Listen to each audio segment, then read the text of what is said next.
આપણે 21મી સદીમાં જીવીએ છીએ એટલે સ્વાભાવિક વસ્તુ છે કે આપણા વિચારો મોડર્ન હોય અને આપણે ટેકનોલોજી સાથે જીવતા માનવીઓ પણ છે। આપણે ગુજરાતીમાં એક કહેવત છે કે અતિની કોઈ ગતિ ન હોય। આપણે ટેકનોલોજીનો અતિરેક ઉપયોગ કરીએ છીએ, જેમ કે હમણાં જ AI આવ્યું અને તે આપણું કામ સરળ કરવાના પ્રયત્નો તો કરે છે, પણ જેટલું તે ફાયદાકારક છે તેટલા જ તેના નકારાત્મક પણ પરિબળો હોય છે। આપણા પૂર્વજો પાસે જ્યારે મોબાઈલ હતા ત્યારે તેઓ સંદેશો પહોંચાડવા માટે કાગળનો વ્યવહાર કરતા।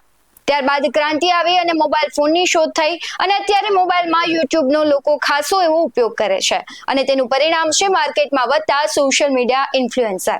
આજે આ મુદ્દે જ વાત કરવી છે, કારણ કે સોશિયલ મીડિયા અને યુટ્યુબર માટે ધારાસભ્ય મહેશ કસવાડાના શબ્દોમાં રોષ જોવા મળ્યો હતો। નમસ્કાર, આપની સાથે હું ભગવતી વિશાવડિયા। સાવરકુંડલામાં આઇકોનિક માર્ગના ખાતમુહૂર્ત પ્રસંગે જ્યારે મહેશ કસવાડા ગયા હતા ને ત્યાં તેમણે પોતાના ભાષણ દરમિયાન સોશિયલ મીડિયા અને યુટ્યુબર પર પ્રહાર કર્યા હતા। તેમણે આવા લોકોને ભાદરવાના ભીંડા જેવા કહ્યા હતા। સૌથી પહેલા તે સાંભળો તે શું કહી રહ્યા છે। મારે ત્યાં બજારમાં રોડ બનતો હતો, બજારમાં રોડ બનતો હતો અને પછી ઉપર આપણે 10 દિવસ ભરતભાઈ પાળા બાંધ્યા હોય, માટી નાખી અને પાળા બાંધ્યા હોય પાણી ભરવા માટે।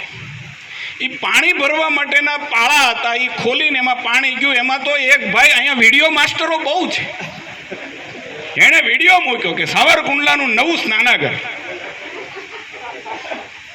એ અમને હાવ અકલમઠ્ઠા જ સમજતા છે।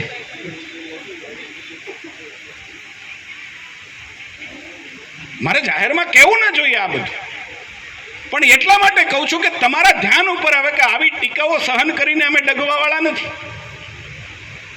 અને કોઈ પણ ચૂંટણી આવે એટલે આ ભાદરવાના ભીંડાની જેમ આ 4-5 ફોટોગ્રાફર અને 4-5 વિડીયોગ્રાફર ઊભા થાય જ છે।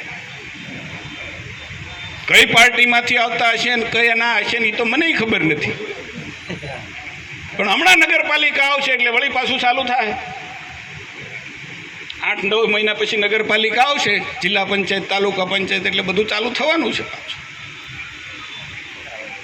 પરંતુ યાદ એટલું રાખજો, સાવરકુંડલાના વેપારીઓ, સાવરકુંડલાના નાગરિકો, તાલુકાના જે કોઈ આગેવાનો છે,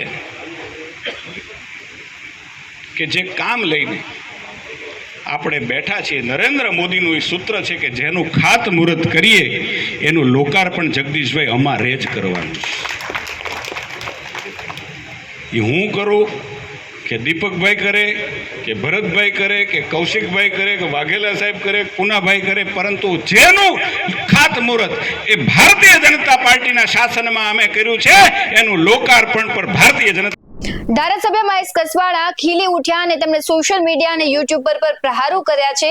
સમગ્ર ઘટનામાં જે લોકો આવી અફવાઓ અને ખોટું બતાવી રહ્યા છે અને લોકોને ભ્રમિત કરવાનો પ્રયાસ કરતા લોકોને તેમણે ચેતવણી આપી કે ઠપકો આપ્યો તેવું કહીએ તો ચાલે। તેમણે પોતાના ભાષણમાં શાબ્દિક ચેતવણી આપી દીધી છે અને શાબ્દિક સંદેશ આપ્યો કે અમે સાવ અક્કલમઠ્ઠા નથી। તેઓએ તેમણે કહ્યું પણ છે કે અમે અક્કલમઠ્ઠા નથી, જેથી તમે આવા પ્રયાસો કરો, ફોટા પાડીને સોશિયલ મીડિયા ઉપર મૂકો છો, અમને બધી જ ખબર પડે છે।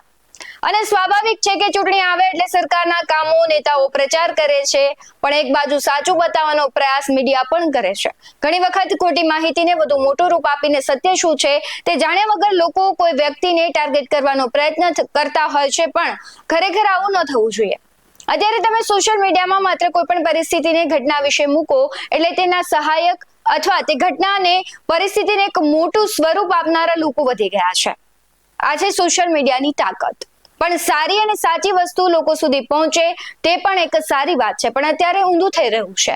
અને આ મુદ્દે આપનું પણ શું કહેવું છે કમેન્ટ કરી જરૂરથી જણાવજો। આવા જ વધુ અહેવાલો સાથે ફરી મળતા રહીશું। તમે અમારી યુટ્યુબ ચેનલને સબસ્ક્રાઇબ કરવાનું, અમને ફેસબુક અને ઇન્સ્ટાગ્રામ પર ફોલો કરવાનું ભૂલતા નહીં। બાકી અમને નવી અપડેટ્સ મેળવવા માટે જોતા રહો BS9 TV ન્યૂઝ। નમસ્કાર।